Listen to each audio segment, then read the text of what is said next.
अशहदु अन्ना मुहम्मदुर रसूलुल्लाह। हिंदू भाइयों, मेरे देश की फौज, मेरे देश की पुलिस, मेरे देश के इंटेलिजेंट, मेरे देश के सही नेता जो देश से प्यार करते हो, ये लोग जो ऐसे ऐसे डायलॉग मार रहे हैं ना, हम बाबर को दिखाया, मस्जिद गिराया, भगवा फहराया। अगर मैं ऐसी डायलॉग मानूं ना शेर शायरी करके, तो इनकी चड्डी उतार दूं मैं। लेकिन मैं मामले को और भड़काना नहीं चाहता, सिर्फ इनको इतना एहसास दिलाना चाहता हूं, क्योंकि एक को नहीं बोलो तो फिर दूसरा और बोलेगा, फिर तीसरा और बोलेगा, चौथा और बोलेगा। बोलने वाले मुंह फाड़ फाड़ के बोलते रहेंगे। सुन लो, इनको पूछो, फौजी जवानों, इनको पकड़ो और पूछो कि मुसलमान इसी मुल्क में 800 साल हुकूमत किए, तुमने कितना साल किया? आज ऐसी डायलॉग मार रहे हो क्यों? देश को तोड़ने के लिए, अंग्रेजों की गुलामी करने के लिए रास्ता बना रहे हो। देश के गद्दार हो तुम। हम मुसलमान देश के वफादार हैं, कल भी थे, आज भी है। लेकिन अब मुसलमान जो है ना, अपनी वफादारी करेगा। तुम्हारे साथ तुम्हारी वफादारी करके देख लिया। एक तो हमारी मस्जिदें भी शहीद करते हो, और भी मस्जिदें शहीद करने पे तुले हुए हो। हमारी बहन बेटियों की इज्जत भी लूटना चाहते हो। हमारी बहन बेटियों को कंटेनर में भर के बाजार में भी बेचना चाहते हो। देश विदेश में पार्सल करना चाहते हो, और हम तुमसे वफादारी की कसमें खाएं? भैया, तब की दुआ आपका सलाम, तब की दुआ आपका सलाम। अब तुम्हारे लिए कुछ कर सकते हो तो कर लो, अब हमारे लिए हम कर लेंगे। समझ आ गई बात? पर मुसलमानों को अब ऐसी गलती करना भी नहीं चाहिए। तो हिंदू भाइयों, डायलॉग मारने से परहेज करो। मैं तो राय दूंगा कि अभी तक मुसलमान वफादार है, कोशिश करो कि आगे भी वफादार रहे, लेकिन पहले अब तुम वफादार बन के दिखाओ। नहीं तो जो करना है कर लो, फिर जो मर्जी आए तुम्हारे। 2025 में गज़वा हिंद शुरू होने वाली है। जब तुम पाकिस्तान पर हमला करोगे तो गज़वा हिंद शुरू हो जाएगी। उसके बाद मुसलमान फिर अपने लिए सोचेगा, सिर्फ अपने लिए सोचेगा। फिर वो तुमको बहुत बुरा लगेगा। फिर तुम कहोगे नहीं यार, वो बीजेपी वाले थे, नहीं यार वो कट्टरवादी थे, यार मुसलमानों के खिलाफ थे। हम तो नहीं थे। वही कट्टरवादी जाके सच अच्छे हिंदुओं में जाके मिल जाएंगे, कहेंगे यार हम तो नहीं थे। अरे हम नहीं थे, कल तुम ऐसे ऐसे बोल वचन मारते थे, आज बोलते हो हम नहीं थे। तो भाई देखो, उरूज और जवाल ये चलता रहता है। तो मेरे दोस्तों, मेरे फौजी भाइयों, मेरे पुलिस वाले भाइयों, सबको कहता हूं, जो नए नए डायलॉग मारने वाले आ रहे हैं ना अभी, उन सबको रोको और डायलॉगबाजी से परहेज करो, और आने वाले वक्त के लिए तैयार हो जाओ। तुम्हें क्या करना है, फिर से एक बार मैं प्यार से समझाता हूं कि बजाय डायलॉगबाजी के हिंदू मुसलमान करने के, हिंदू मुसलमान जो कर रहे हैं उनको रोको और देश की हिफाजत करो। अंग्रेजों की साजिश का शिकार मत बनो। अमेरिका आया है ना, ब्रिटेन, फ्रांस, इजराइल, वो पूरे अरब पे कब्जा करना चाहते हैं ना, करने दो उनको। तुम हिंदू हो, तुमको मुसलमानों से क्या लेना देना? अपने मुल्क में अपनी हिफाजत करो, अपने मुल्क में अपना ये जो भी अच्छा हो सके करो। अमेरिका के लिए, ब्रिटेन, फ्रांस के लिए, इजराइल के लिए तुम्हें क्या जरूरत है टेंशन लेने की? वो कर रहे हैं ना, करने दो उनको। वो ईरान को मार देंगे, मारने दो ईरान को। हिजबुल्लाह पे, यमन पे हमला कर रहे हैं ना, करने दो। देखते हैं कौन कितने पानी में है ना? मुसलमान मौत से नहीं डरता। ये कुफ्फार जितना जिंदगी से प्यार करते हैं ना, उससे कहीं ज्यादा एक सच्चा मुसलमान मौत की आरज़ू करता है, मौत का इंतजार करता है। ये दुनिया बसाना चाहते हैं, और मुसलमान दुनिया नहीं, दुनिया में वो दुनिया व बनाने वाले से वफा करके आखिरत बसाना चाहता है, आखिरत अपना बनाना चाहता है। बहुत सारी डायलॉगबाजी है, मैं डायलॉगबाजी नहीं बोलना चाहता, क्योंकि फिर पुलिस वाले कहेंगे, फौजी भाई कहेंगे, यार तुमने नफरत से समझाई थी इसलिए मेरी बात समझ में नहीं आई, हमने तुमको बुरा समझा, ऐसा समझा। मुझे क्या लेना देना? मुझे कोई लेना देना नहीं। जो तुम पर पड़ेगी तुमको ही काटना है। तो तुम्हारे लिए बेहतर है, मैं बहुत प्यार से समझा रहा हूँ, बहुत प्यार से समझा रहा हूँ। ये जो अमेरिका, ब्रिटेन, फ्रांस, इजराइल आ रहे हैं पूरे गल्फ पे कब्जा करने के लिए, अपने दम पे नहीं आ रहे। मैं जानता हूं कि किसी की कीमत पर वो अरब पर कब्जा नहीं कर सकेंगे, भले वो लाशों के अंबार लग जाए, मुसलमानों के खून से पूरा अरब लाल हो जाए, लेकिन फिर भी नो, नेवर नेवर नेवर अरब की सरजमी पे वो कब्जा नहीं कर सकेंगे। नबी अकरम सल्लल्लाहु अलैहि वसल्लम की हदीस है कि मुसलमान यहूदी नसारा को मारेंगे, यहां तक मारेंगे कि यहूदी नसारा भागेंगे, छुपेंगे अपनी जान बचाने के लिए, हत्ता कि किसी पत्थर या किसी दरख्त के पीछे जाकर छुपेंगे तो वो पत्थर, वो दरख्त बावाज बुलंद आवाज देकर कहेगा, मुसलमानों यहां आओ, यहां यहूदी छुपा हुआ है, यहां ईसाई छुपा हुआ है, इसको मारो, कत्ल कर दो इसको। मुसलमानों की दौलत पर कब्जा करने आए। पेट्रोल किसने दिया है मुसलमानों को? अल्लाह ने दिया है, अल्लाह दिया है, अल्लाह उसकी हिफाजत करेगा। हिंदुओं तुम क्यों चक्कर में पड़ते हो उनके? वो आए हैं तो मार खा के जाएंगे, कब्जा करके नहीं जाएंगे। ये पक्की बात है हिंदुओं। मैं हिंदुस्तानी हूं इसलिए तुमको समझा रहा हूं, तुम उनके बीच में मत पड़ो। पाकिस्तान को मारने, ईरान को मारने मत जाओ। तुम्हें लगता है नहीं मैं हिंदू हूं पाकिस्तान को मारूंगा, ठीक है, एक 5-6 साल रुक जाओ, उसके बाद जाके मारो। अभी फिलहाल अमेरिका आ रहा है ना, पेट्रोल पे कब्जा कर ले, वो पेट्रोल पे कब्जा कर ले, ईरान को मार दे, जैसे सद्दाम को मार दिया, अफगानिस्तान को मार दिया, वैसे अभी ईरान पे मारना चाहता ना, थोड़ा इंतजार कर लो, ईरान को मार दे, ईरान पे कब्जा हो जाए अमेरिका का, फिर वो पेट्रोल पे कब्जा करेगा, तुम पाकिस्तान को मार के कब्जा कर लेना, तब मैं जानूंगा हाँ कि तुम अंग्रेजों के गुलाम नहीं हो। खाली सब्र कर लो थोड़ा सा। ईरान का क्या उखाड़ते अमेरिका वाले, उखाड़ लें, मैं देखता हूं। मेन पॉइंट यही है ना कि ईरान इजराइल का काम तमाम कर देगा, इसीलिए वो ईरान पे हमला नहीं कर सकते, इसलिए वो हिंदुस्तान को इस्तेमाल करेंगे, भैया तुम पाकिस्तान को मारो, तुम्हारे जरिए हम ईरान को भी मार देंगे, उसके बाद फिर हम पूरे अरब पे कब्जा करेंगे। समझ में आई बात? तो इस पॉलिसी को समझते हुए मैं तुमको बता रहा हूं कि थोड़ा इंतजार कर लो। सुपर पावर क्या उखाड़ता उखाड़ लेने दो ईरान का, ठीक है, उसके बाद तुम पाकिस्तान का मारो। तुम्हारी दुश्मनी ईरान से तो नहीं है ना, तो कोई बात नहीं, थोड़ा सब्र कर लो।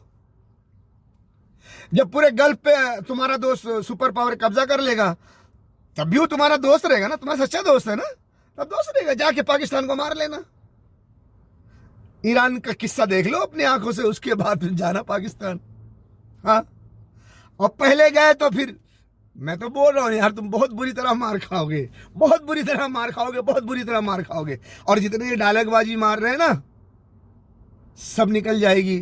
फिर क्या होगा, एक घर में तुम्हारे घुस के वो मारेंगे एक एक को, कई करोड़ हिंदू मरेंगे, कई करोड़ हिंदू औरतें बेचारी बेसहारा हो जाएंगी। फिर वो खुद ही कहेंगी, मुसलमानों आओ मुझे ले चलो अपने साथ, अपने घर ले चलो, या तो मुझे मार दो या तो अपने घर ले चलो, मुझे सहारा दो, नहीं तो हम कैसे जिंदगी गुजारेंगे।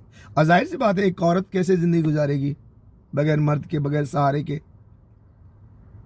उसको सर पे ना छत होगी, ना उसको कोई कमा के खिलाने वाला होगा, कैसे जिएंगी? तुम्हारी गलती की वजह से। तो मैं तुमको समझा रहा हूं ना, सोच लो, थोड़ा सब्र कर लो, देख लो ईरान को सुपर पावर क्या करता है, मरता है कि मारता है। हाँ, तुम्हें क्या जरूरत है बीच में पड़ने की? सब्र कर लो, आपस में राय मशवरा कर लो, और रहने दो, छोड़ दो। अमेरिका कहे भी तो मत जाना, जाने दो, हमें कोई लेना देना नहीं भाई, हम नहीं लड़ते, तुम अपना फैसला कर लो, फिर देखते हैं, है ना? और जाओगे तो मार खाओगे भी, तुम्हारा चले जाएगा। अब मेरी आवाज़ ख़राब हो रही है, मेरी कैपेबिलिटी नहीं है ज़्यादा बोलने की, काफ़ी टाइम हो गया वीडियो बनाते बनाते, फिर भी आज का वीडियो मुझे कैसा भी बना के भेजना था, डालना है फेसबुक पर और यूट्यूब पर, ताकि मेरे हिंदुस्तान में जो कोई बड़ा कदम उठाने से पहले मेरी बातों पे गौर कर ले, फिक्र कर ले, अब मेरा पैगाम आप तक पहुंच जाए।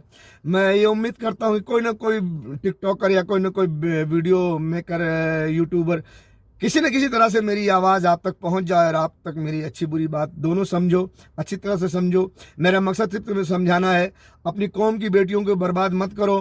तुम अपने आप को बहुत बड़ा फतेहगाह समझ रहे हो, बहुत बड़ा ताकतवर समझ रहे हो, पाकिस्तान को कमज़ोर समझ रहे हो, लेकिन नहीं।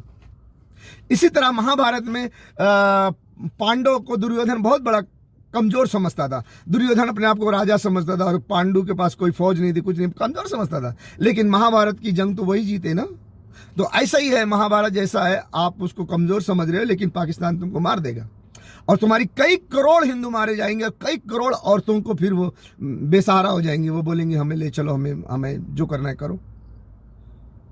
जान से तो नहीं मारेंगे, खूबसूरत जवान औरत को कौन जान से मारता है, चलो भाई आ जाओ, तो तुम्हारी बहन बेटियां खुद जाएंगी, मजबूर होगी ना। जब मर्द मार दिए जाएंगे तो क्या होगा इस बात पे गौर करो कि क्या होगा। तो अपने देश को तुम खुद बर्बाद कर रहे हो, किसके लिए? इन अधर्मियों के इशारे पर, इन अधर्मियों के इशारे पर आप अंग्रेजों की गुलामी कर रहे हो ना। अधर्मियों के इशारे पर, अंधर्मियों जो आपके हुक्मरान है ये अधर्मी है और इनके इशारे पर आप अंग्रेजों की गुलामी कर रहे हो। अंग्रेजों की गुलामी के सबब जब आप पाकिस्तान पे हमला करोगे तो वो आपको मार देंगे। गज़वे हिंद है होगी, वो गज़वे हिंद बड़ी ज़बरदस्त होगी, आप मारे जाओगे, फिर आपको कई करोड़ हिंदू मरेंगे, फिर कई करोड़ हिंदू औरतें मुसलमान की गोद में जाके बैठेंगी। और क्या, वो खुद ही कहेंगी हमारे मर्दों को तो मार दिया, अब हम क्या करें, ना हमारे पास रोटी है ना हमारे पास छत है, क्या करेंगी हम? या तो हमको भी मार दो या हमको भी अपनी गोद में बिठा लो। औरत है ना, औरत को तो जीना है तो या तो आदमी की गोद में बैठेगी, किसी कोई उससे शादी कर ले जाए के रखे पाले उन्हें, या तो फिर उनका सहारा बने या फिर उन्हें मार दो। कुछ तो फैसला लेंगी ना वो औरतें। तो अपनी औरतों को क्यों बेसहारा कर रहे हो? ये बोल बचन मारने वालों को बोलो, जरा बैठकर सोचे, इन बोल बचन मारने वालों को भी अपने साथ बुला लो। फौजी भाइयों, पुलिस वाले भाइयों, इंटेलिजेंट, भारत के इंटेलिजेंट, एकदम जज्बाती मत बन जाओ सब लोग। एक जज्बाती हो गया, एक अधर्मी, कुछ लोग अधर्मी हो गए हैं तो धर्म की मीठी मीठी चॉकलेट खा के मस्त हो गए तो सारा हिंदुस्तान ना मस्त हो जाए। अकल से सोचो, अकल से सोचो, दिमाग चलाओ कि अगर इसका ये अंजाम हुआ तो क्या होगा। भैया पाकिस्तान से अगर चाइना मिल जाएगा, चाइना के साथ फिर और भी मुसलमान मुल्क मिल जाएंगे। भैया पाकिस्तान अकेला नहीं है, चाइना भी है, चलो ना आने वाला मुसलमान भी आ जाएगा। साला अमेरिका को लात मारो, जो डर से अमेरिका की गुलामी कर रहा है वो तो देखेगा कि मुसलमान के साथ चाइना है तो आ जाएगा वो कि चलो अब हम पावरफुल है, आ जाएगा। और अवाम तो आएगी, दुनिया भर के मुसलमान छट के आएंगे। चाइना, पाकिस्तान उनको हथियार देंगे, फौज में भर्ती करेंगे, डाल देंगे, जाओ हिंदुस्तान में हमला करो। गज़वे हिंद, कितना लड़ोगे, कितना लड़ोगे? चाइना के पास बड़ी बड़ी मिसाइल है, अमेरिका ज्यादा बोलेगा तो बोलेगा ठोक दूंगा तुम्हें, वो भी अपनी जान बचाने के लिए ठहर जाएंगे, बोलेंगे जंग रोको, हमारा हथियार, सबसे बड़ा हथियार है हिंदुस्तान, अगर ये टूट गया तो फिर मेरा क्या होगा, मैं गल्फ पे कब्जा कैसे करूंगा। मुसलमान बोलेंगे नहीं अब जंग नहीं रुकेगी, अब फैसला कुन लड़ाई होगी। फिर क्या करोगे? तुम्हारे हुक्मरान भी पहुंच जाएंगे कि जंग बंद करो। भैया पहले सोचना चाहिए था, अब सोचने से क्या फायदा। चिड़िया चुग गई खेत तो पछताए से क्या हुए है। समझ में आ गई मेरे हिंदुस्तानी फौजी भाइयों? भैया मैंने नरम गरम हर तरह से मैंने आपको समझाया, बताया कि डायलॉगबाजी भी मत करो। डायलॉगबाजी करोगे तो तुम्हारा ये जवाब मिलेगा तो फिर तुमको शर्म आएगी। अपने गिरहबान में झांक कर देखो, तुम्हारे पास एक मुल्क है, कम से कम उसको संभाल के रखो। दूसरों की बहन बेटियों के ऊपर बुरी नजर ना डालो, कहीं ऐसा ना हो कि यही खड्डे में तुम्हारी कौम की बेटियां गिर जाएं। प्यार मोहब्बत से इज्जत करो। एक तो तुम्हारी अधर्मी हुकूमत मुसलमानों के बुरके पे भी नजर डाले, बुरका मत उतारा। देखो ये पंडित क्या बोल रहा है, मैंने वीडियो दिखाया ना आपको। पंडित बोल रहा है मुसलमानों की औरतों को बुरका नहीं पहनना चाहिए। अब उस पर मुसलमान लड़कियां जुलूस निकाल रही हैं, रैली निकाल रही हैं। आपका ये हिंदू ऐसा डायलॉग मार रहा है, आपकी ये हिंदू लड़की मंदिर के बारे में, मुसलमानों के बारे में हैया सलाह फला ऐसा बोल रही है, राजा सिंह ऐसा बोल रहा है। मैं स्टेट में जाके नौजवानों को खड़ा करके एक फौज तैयार करूंगा, कसम खाता हूं, अपने परिवार को छोड़ के जाता हूं। अरे यार तुम ऐसे ऐसे काम करोगे तो मुसलमान भी तो कुछ करेगा ना। जो मुसलमान कुछ करेगा तुमको बुरा लगेगा। मुसलमान को बेवकूफ समझते हो। पछताओगे कब?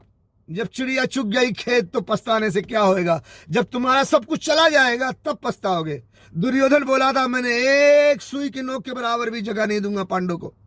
ऐसे अमित शाह बोल रहे हैं 1 इंच पीछे नहीं हटूंगा। दुर्योधन का क्या अंजाम हुआ, वही तुम्हारा होगा। सोच लो ठाकुर। तबाही से पहले सोचो, फिक्र करो। बाकी अंग्रेज़ों का तो काम ही है डिवाइड एंड रूल। सारी वीडियो मैं अपने इस 5-6 वीडियो में डाल दूंगा जो अंग्रेज़ों ने इस्तेमाल किया है, जो डोनाल्ड ट्रंप ने कहा है, जो पहले फिल्मी डायलॉग है, उन सभी को अपने आधार में रखो और अपने दिमाग में रखो, और उस आधार के बिना पर अपने दिमाग से आज की पॉलिटिक्स को देखो और समझो और अपने देश की हिफाजत करो। भैया देश की हिफाजत करो।